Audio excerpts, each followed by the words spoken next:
అది దారి తప్పిన రాష్ట్రాన్ని సరైన దారిలో పెట్టేదానికి, ఉద్యోగాలు లేని రాష్ట్రంలో ఉద్యోగాలు కల్పించేదానికి, సంక్షేమ అభివృద్ధి రెండు జోడెద్దుల బండిలాగా తీసుకెళ్లేదానికి ఒక పవిత్రమైన బాధ్యత మాకు ఇచ్చారు.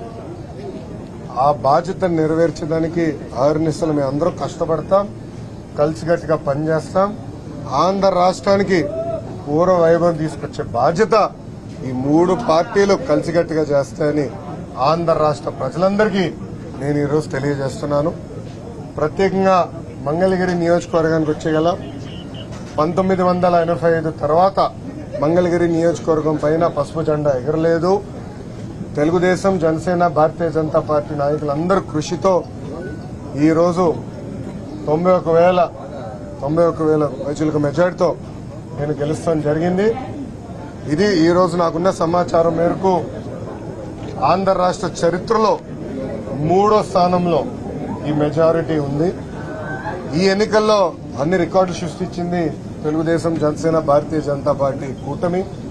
మొదటి స్థానంలో పల్లా శ్రీనివాస్ గారు, మా గాజువాక నాయకుడు, శాసనసభ్యుడు 95,000 మెజారిటీ గెలిచారనేది నాకు సమాచారం. రెండో స్థానంలో గంటా శ్రీనివాసరావు గారు భీమిలి నియోజకవర్గంలో దాదాపు 92,000 మెజారిటీ గెలిచారని, నేను మెజారిటీలో 3వ స్థానంలో ఉన్నాను. ఆనాడు చంద్రబాబు నాయుడు గారికి అన్నగా భావించే పవన్ అన్నకు కూడా హామీ ఇచ్చాను. ఎవరు ఊహించిన మెజారిటీతో నేను మంగళగిరి గెలిచి కానుక కింద ఈ సీట్ ఇస్తానని హామీ ఇచ్చాను. ఆ హామీని నిలబెట్టుకున్నా.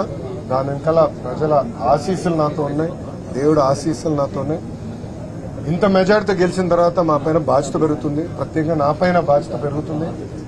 మంగళగిరి ప్రజలకి నేను అనేక హామీలు ఇస్తాం కూడా జరిగింది. గత 5 సంవత్సరాలుగా వాళ్ళకి అనేక సంక్షేమ అభివృద్ధి కార్యక్రమాలు చేస్తాం కూడా జరిగింది.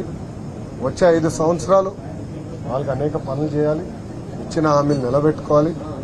ఒక ఆదర్శ నియోజకవర్గంగా మంగళగిరిని తీర్చిదిద్దే బాధ్యత ఇప్పుడు ఎమ్మెల్యేగా మంగళగిరి ప్రజల కోసం లోకేష్ చేస్తాడని ఈ మీడియా సమావేశంగా మంగళగిరి ప్రజలందరికీ తెలియజేస్తున్నాను. ఇప్పుడు మీడియా మిత్రులకి ఏమైనా ప్రశ్న ఉంటే దానికి ఒక్క నిమిషం అండి. మీడియా మిత్రులకి ఏమైనా ప్రశ్న ఉంటే ఇప్పుడు అడగవలసిందిగా కోరుతున్నా. ఇప్పుడు కార్యకర్తలకు మాటిచ్చారు, మిమ్మల్ని ఇబ్బంది పెట్టిన వాళ్ళ పేర్లన్నీ కూడా బుక్ లో రాసా ఉన్నారు. ఆ బుక్ లో ఉన్న పేర్లు పనికి కల్పించబోతున్నారా? అంటే వాళ్ళకి న్యాయం చేసే దిశగా లేకపోతే కొన్ని నేను మళ్ళీ చాలా స్పష్టంగా చెప్తాను. నా యువగలం పాదయాత్రలో స్పష్టంగా ప్రజలకి, కార్యకర్తలకు నేను హామీ ఇచ్చాను. ఏ అధికారులు, వైకాపా నాయకులైతే చట్టాన్ని ఉల్లంఘించి ప్రజల్ని, తెలుగుదేశం పార్టీ కార్యకర్తలు ఇబ్బంది పెట్టారో వాళ్ళపైన ఎంక్వైరీ చేస్తాం. అధికారులకు సంబంధించిన విధంగా జ్యుడిషియల్ ఎంక్వైరీ చేస్తాం.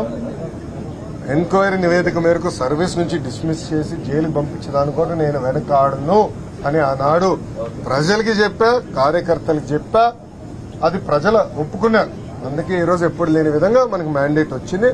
తప్పనిసరిగా ఇచ్చిన మాట, ఇచ్చిన హామీ నేను నిలబెట్టుకుంటాను.